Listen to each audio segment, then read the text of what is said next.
Hi, this is Chris and Brian at Resolve Technology. Today we wanted to go over, this is probably something, we haven't seen this in a while. Every now and then you see something like this. So social media sites, you got LinkedIn, Facebook, or Meta Business, whatever they're calling it these days. Chris, do you mean the Twitters and the No, and the just book faces? something like the MySpace. Yeah, I know. You got some music playing. But no, so it's important, like what accounts used to administer your organization page. That may be for marketing people, maybe bring a third party in later down the road. If you have it tied to a single entity or like a business email from an employee, not the owner, not some shared account, an employee, and they leave, you might be able to get into their page, but sometimes they leave, maybe they're disgruntled and it's tied to their personal email or it's tied to something else. Then we've seen a few different clients do this where we jump in and we have to we need to prove that we own, or the owner of the organization or a high ranking member of the organization has to approve you taking ownership. But ideally they want you to reach out to who's the current administrator and transfer it to you. So it's not just like you log in as their account. That's what a few clients tried doing. They logged in with the company email of the user who's gone, because we generally convert them as a shared mailbox so they still can receive email for some amount of time. And then they log in there and find out like, oh, I added myself, but I want them off there. We got some third-party marketing team monitoring this.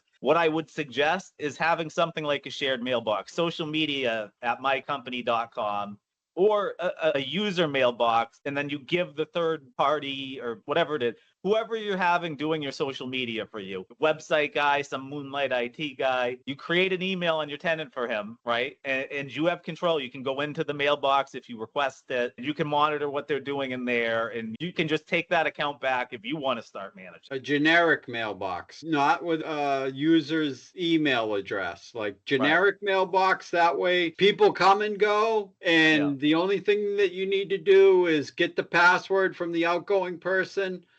And you should have that anyway, right? Whoever's managing it, there should be other backup people that have access to the passwords too. That gets into your whole password management system, and your IT should be helping you with that. But as far as managing it, it's easy to manage if you, like Chris said, just have a generic account and have backup. Maybe somebody that, you know, CEO of the company, owner of the company, whatever, CFO, somebody that is going to be sticking around for a long time. Make sure that they're there for with the they have the password also, or put it in a safe somewhere, and if it changes, update it and put it back in the safe. Something. It's very simple. There's some considerations. I just say that a blanket for a small business, they're not under too much compliance. If it was HIPAA or something, HIPAA, you're under HIPAA. Then you get into HIPAA really doesn't want generic logins to domain, Microsoft Office, Microsoft email, Google. They want user sign-ins, like a specific user tied to that account. So for auditing purposes. But you can just make up a user, right? It could, yeah. It's this. Put it this way: I've actually seen where they're like, "Oh, just here." So here's the thing with LinkedIn and Facebook specifically. Say an employee uses their own LinkedIn page, some not CEO, but some high-ranking member who's a temporary employee, but he was like a manager of sorts, and he was going to handle LinkedIn for them. They're like, "Oh, Chris, can you sign into, we have their mailbox still. Can you just reset the password, go in there for us?" I go in there. All of a sudden, we reset the password, but there's 2 emails tied to that LinkedIn account. It's his personal Comcast email, but he also can sign in with his work email. So you got to be careful in cognizant. I can't even pronounce the word. You got to be aware.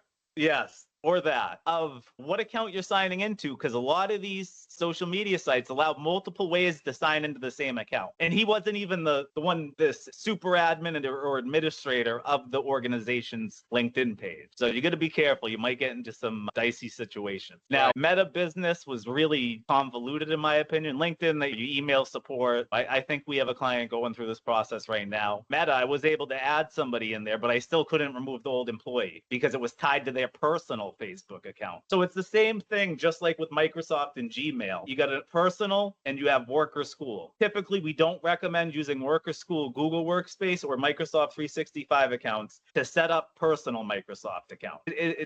It shouldn't really even be functionality. You know what I mean? Because it's confusion down the road if you ever migrate to a different platform. You go from Google to Microsoft or vice versa. You're better off using keep things personal, and your work doesn't need to be tied to any personal account. And don't use personal social media accounts to manage the organization. But from the looks of it, Facebook actually Meta required that at some point. I don't know.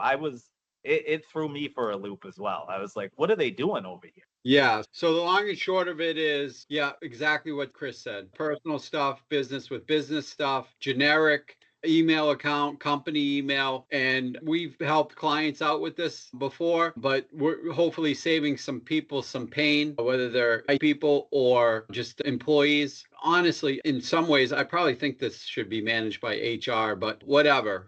You need multiple people involved, and it mostly needs to be management, not your IT people. They don't need to be involved in this. It's not a technical thing, right? Like they Yeah. can help you out getting it set up and getting the shared mailbox, like Chris said, or whatever. But the rest of it is on the employees. All right, we'll wrap it up there, Chris. Thank you. Have a good one. You too. Bye.